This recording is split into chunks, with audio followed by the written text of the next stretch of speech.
2.1, and then I would move a new 2.2, and I actually just looked to our scientists to make sure I've got the correct wording.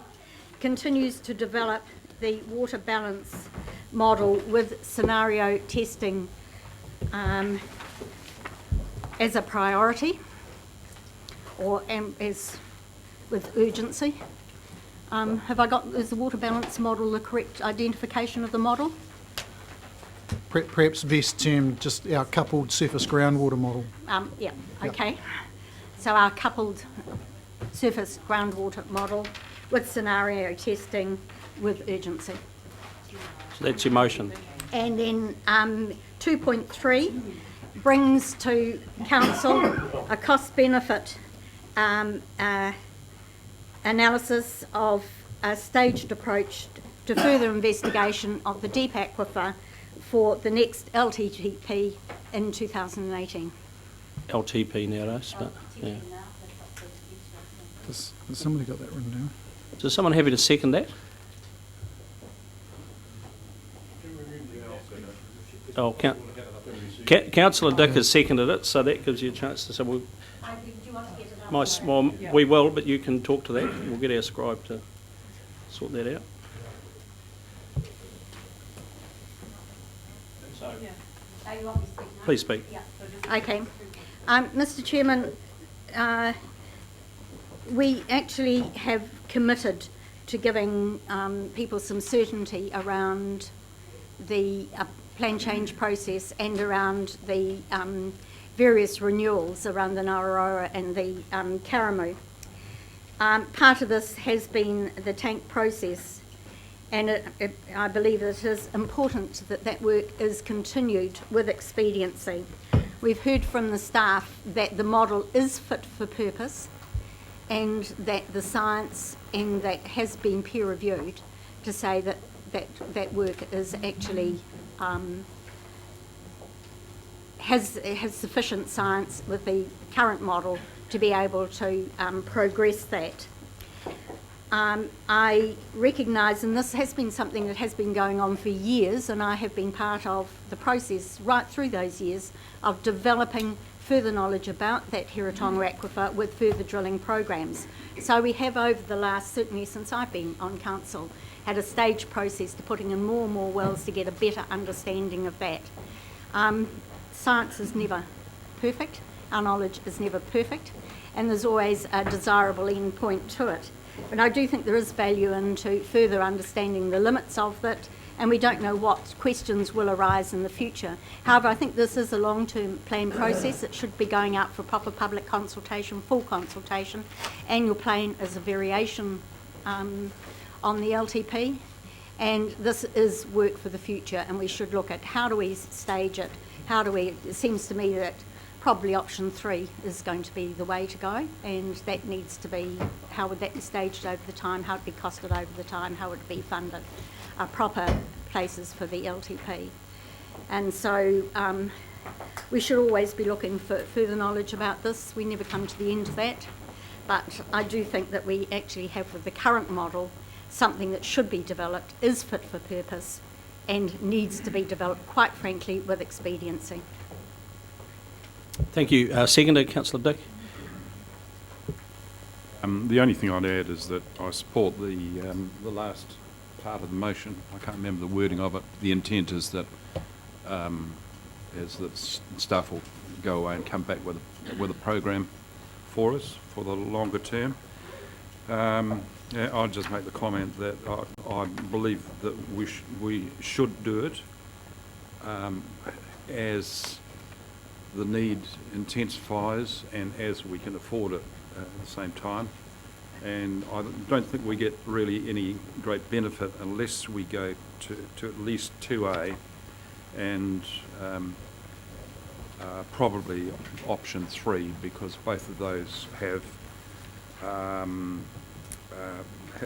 seismic investigation that will delineate the boundaries of the aquifer as such, which we don't know with absolute certainty at this stage, whilst the drilling indicates the makeup of the material in between. So certainly support that part of the resolution and the rest of it.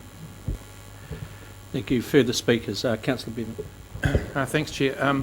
I'd like to see the wording. I think I can support the motion, but I'd like to add an extra piece to it, because Councillor Scott's motion deals with a longer term program to do extra drilling that will round out our knowledge, not part of the tank process because it won't be done in time. But I think in the shorter term there's some other stuff that we can do, and that's the extra piece that I'd like to add to the motion, which would be as follows. And I think it would be what, 2.4 or 2.5? 2.5. The RPC requests staff to consult with local practitioners and report back on a program of isotope tracer analysis to better inform tank on sources of water in the aquifer and in the interaction between ground and surface water.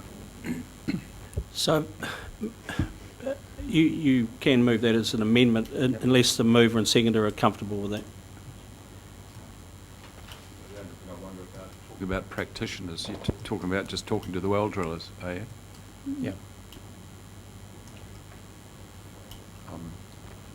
I mean, Well, I'm sorry,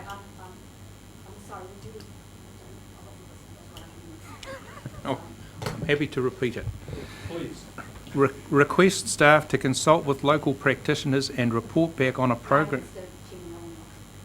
so you're not happy. So you wish to move that as an I'll leave amendment. it as- So the previous stuff and that is an amendment extra piece. So who wishes to second that? Second. Second, Councillor Bell. So you wish to speak? Yeah. So as I said before, we've got a motion in front of us without this that deals with the longer term need, but not something that deals with the shorter term need. Now the staff have made clear to us that they've done some initial work on isotope investigations, but there is more that can be done, because that linkage between the various confined aquifers further back in the river valleys and also their connectivity with surface water is, in my view, not well enough known, and this work can be done to better inform the tank process in the short term, and it's not particularly expensive to do. And that's why I think really that we need to have this short term part to this recommendation that goes back to the council as well. And if I can perhaps just context this, 80% of the world's major aquifers are in decline, and this is our most important asset. It underpins almost all of the economic activity in the Heretaunga Plains. It's worth billions of dollars to us. It's really important that we understand as much as we can about this resource, both in the short and the long term.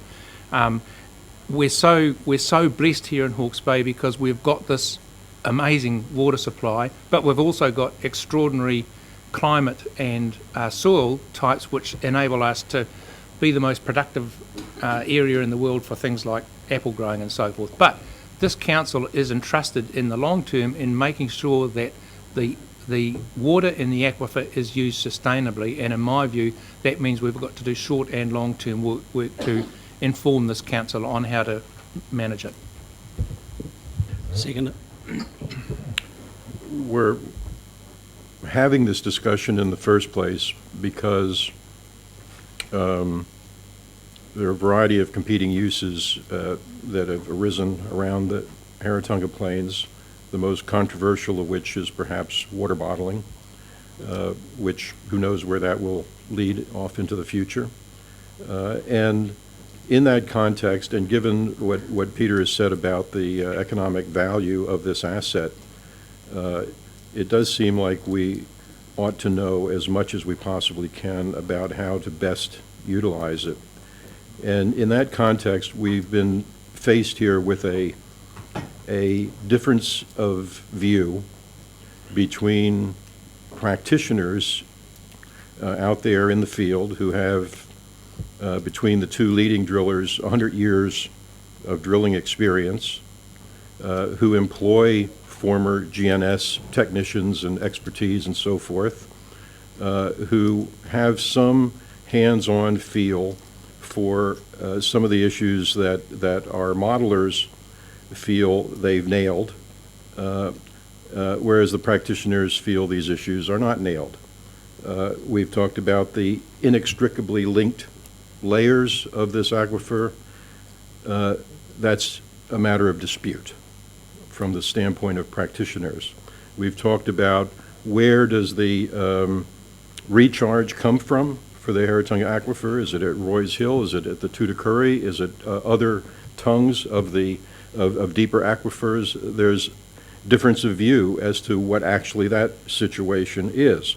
And whereas making the assumptions we currently do, we are drawn into a competing use issue with surface water, groundwater takes, and the unconfined aquifer, a whole set of issues there. There's dispute as to the overall capacity of the aquifer, and on that score, what the practitioners are saying may well be good news, may be great news in terms of there being additional water, which it would be nice to know whether that's the case or not before we proceed with a $20 million investment in a water storage facility up on the Narrow River. It would be nice to know whether that, how badly is that needed or not needed.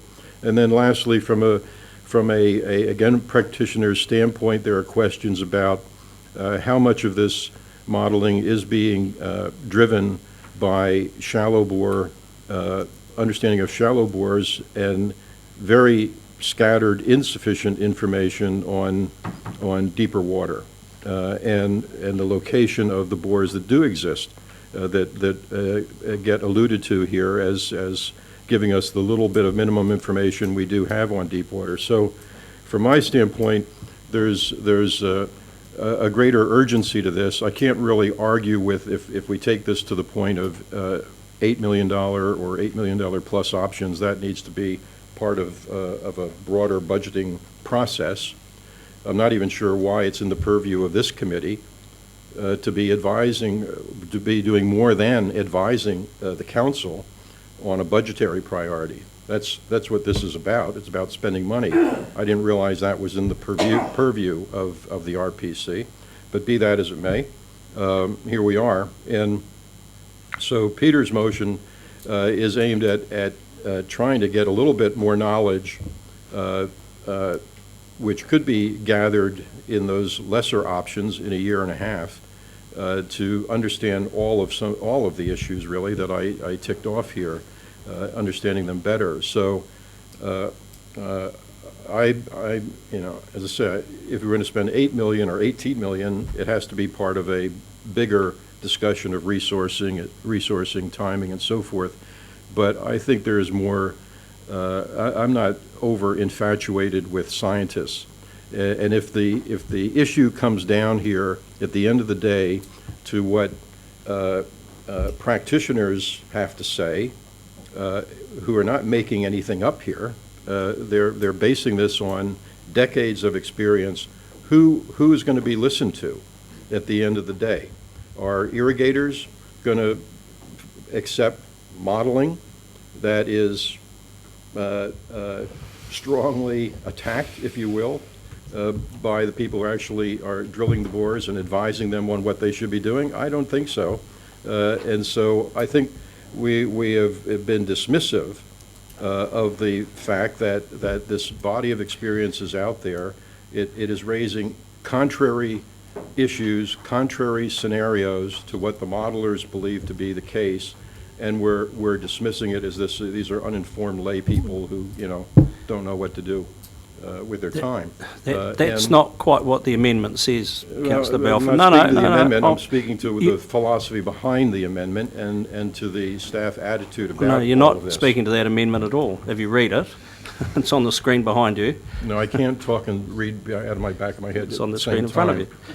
So I've said my piece. I think that if we think that at the end of the day, this asset is going to be managed in a way that is acceptable to the public without taking on board the intelligence of the practitioners most involved with this resource, I think we're setting ourselves up for a political brouhaha that's going to be quite expensive to resolve. And it's going to make spending $3 or $8 million on trying to find out what's going on look like chump change compared to what the battle will be, because these are the economic interests that are the core constituency of this region's economy, and they'll fight it. Other speakers, Councillor Scott. Mr Chairman, I am going to speak against the motion.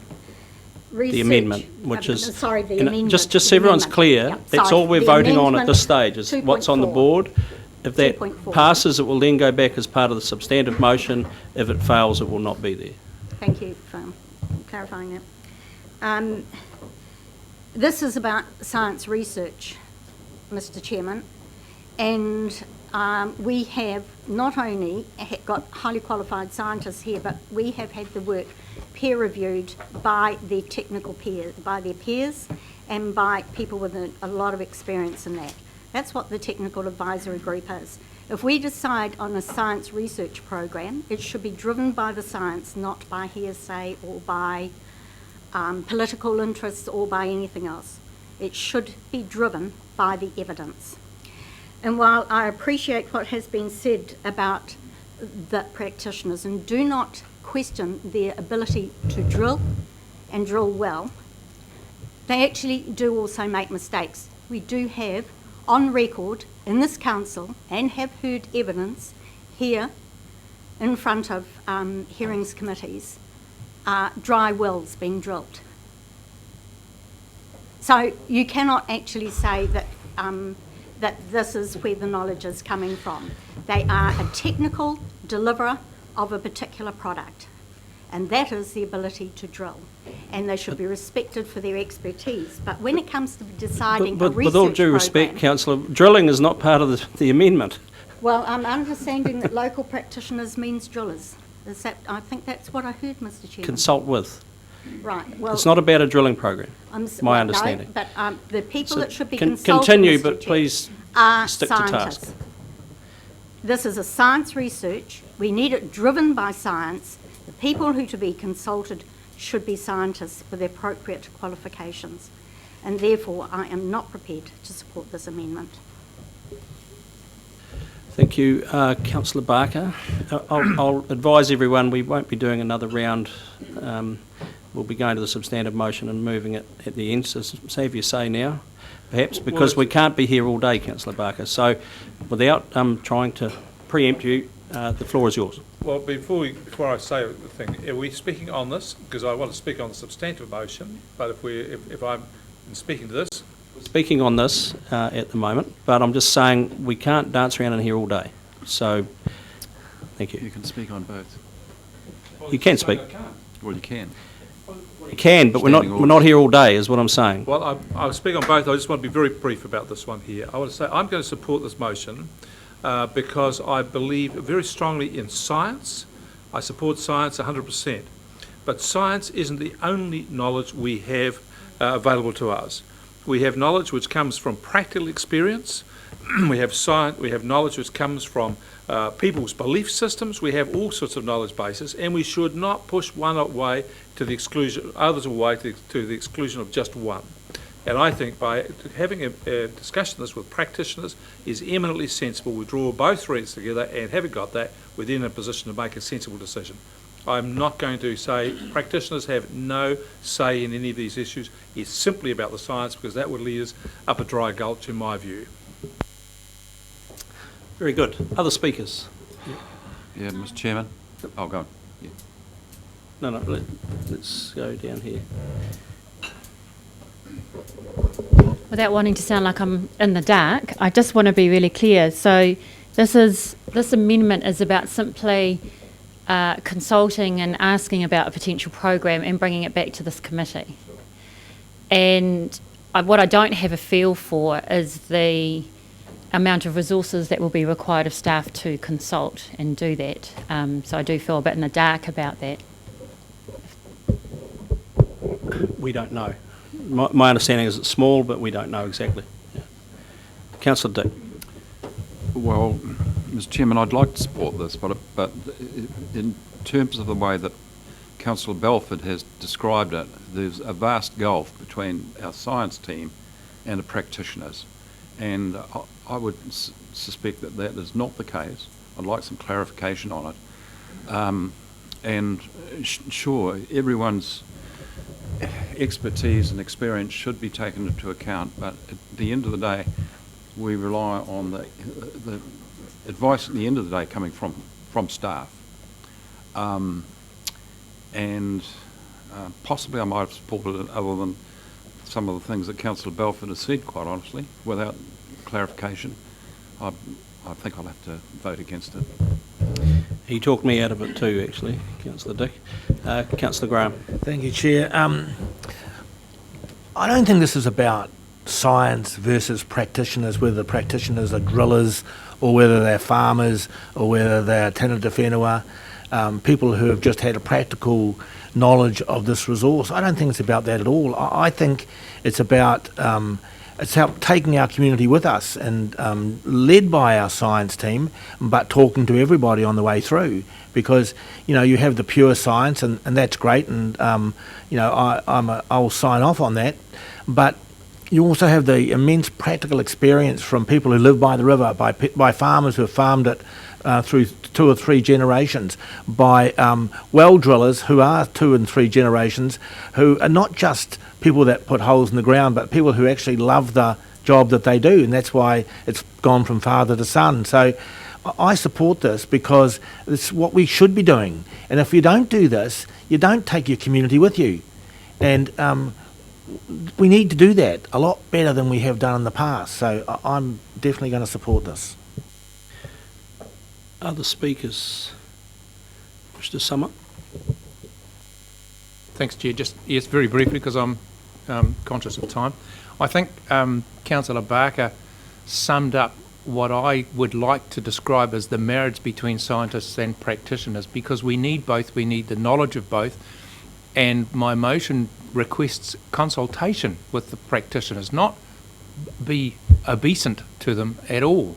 And that's absolutely a sensible process for coming up with a program which the staff acknowledged to us before lunch still has some holes in it in regard to our knowledge of the connectivity between the various levels of the aquifer and groundwater, and that's what we need to investigate, and that will inform the tank process, because it can be done reasonably quickly and it can be done reasonably cost efficiently as well, which is why I'm suggesting this. So that's why I've put this up as an amendment, Chair. So I'll put the motion. I'm actually going to ask people to raise their hands because we do have a quorum and percentage issue to deal with. So those in favour, please raise their hand.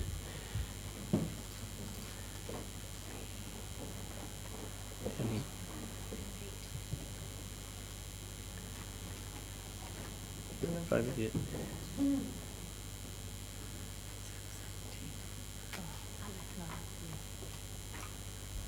And against.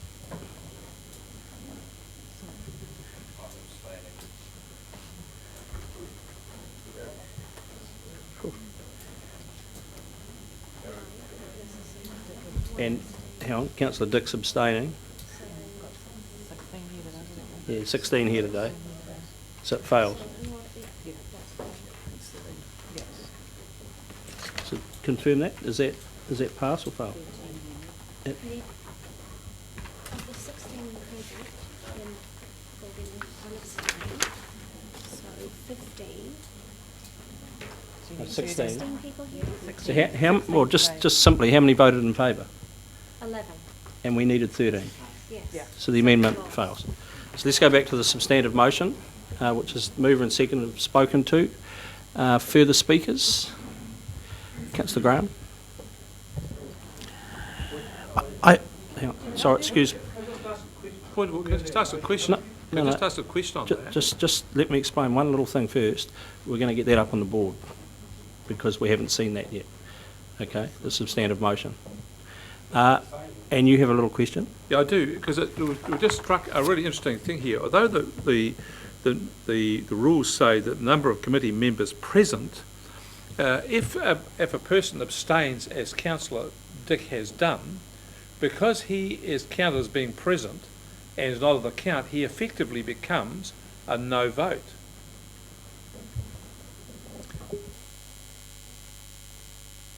Still one short, so you're dancing on the head of a pin.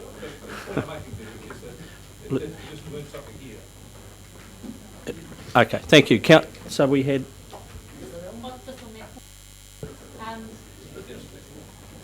Just on the point raised by Councillor Barker, am I right in understanding all councillors are here today? Right, so this is a situation that we talked about where we have 9 councillors but only 8 are entitled to vote. So perhaps the easy way of resolving that issue is our councillor here hasn't voted, and so we have 8 councillors voting. Just well done, Councillor Dick, but even so, it still fails. This It's 80% of a lesser number, are you sure? it's written in black and white in front of you. We got 11, so very close. It hasn't been, but it can be. You wish to go through that again? You call for division. So do we need to put a hand? You didn't jot down. Okay, those in favour. And if there's more than 11, I'm going to do the haka, I can tell you. There's not another chance to vote.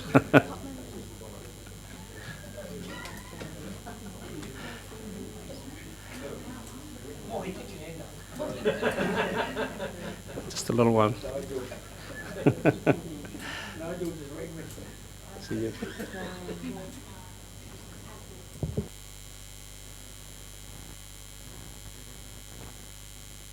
Exercise this, keep your hands up. Anyway.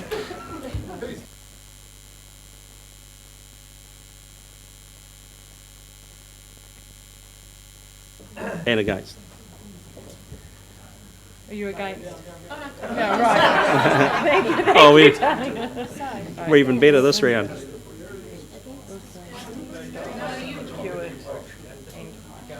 It's a bad habit, this voting, Toro. You can't vote twice. You're good. Absolutely. So, Councillor Graham, you wish to speak?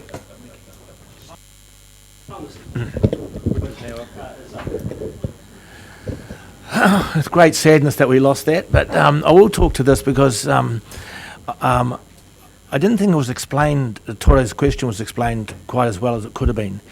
So this is the Heretaunga aquifer is one of the greatest resources that we have in the entire Hawke's Bay catchment. It accounts for the wealth which we generate on the Heretaunga plains, which accounts for 27% of the containers through the port. So you can see the significance of these plains, of the Heretaunga region, and a major thing to do that was the aquifer. We have very poor understanding, and I've been a grower on it for 40 years, and when I started we just put a well down and away we went. And our understanding over the last 5 years has been greatly improved, but it is still poor. And whatever we do, we need to understand a whole lot better this valuable resource, which protects our jobs, and that's jobs for the people in Flaxmere, Hastings, Napier, because remember, 60% of the people who live in Napier earn their income in the Hastings district, in the Heretaunga district. So this is important to everybody who lives in this region, and we need to understand it a lot better and appreciate it a lot better. So I hope that answers your question a little bit better. So I'll take an opportunity to speak. I didn't support that because, frankly, that's what we do every day. We talk to everyone.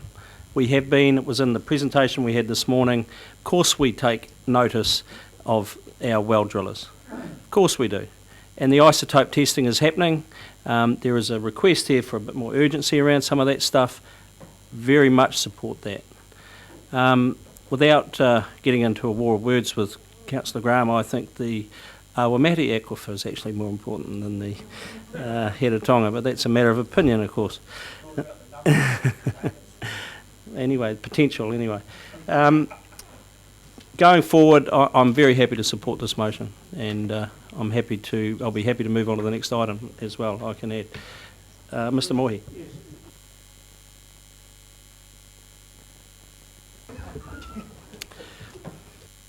I'm not sure. Other speakers wish to sum up? Mr. Chairman, thank you for the chance of a robust debate around this. I think we're all in 100% agreement of the importance and in the taonga of this particular aquifer. It is the lifeblood of the Heretaunga.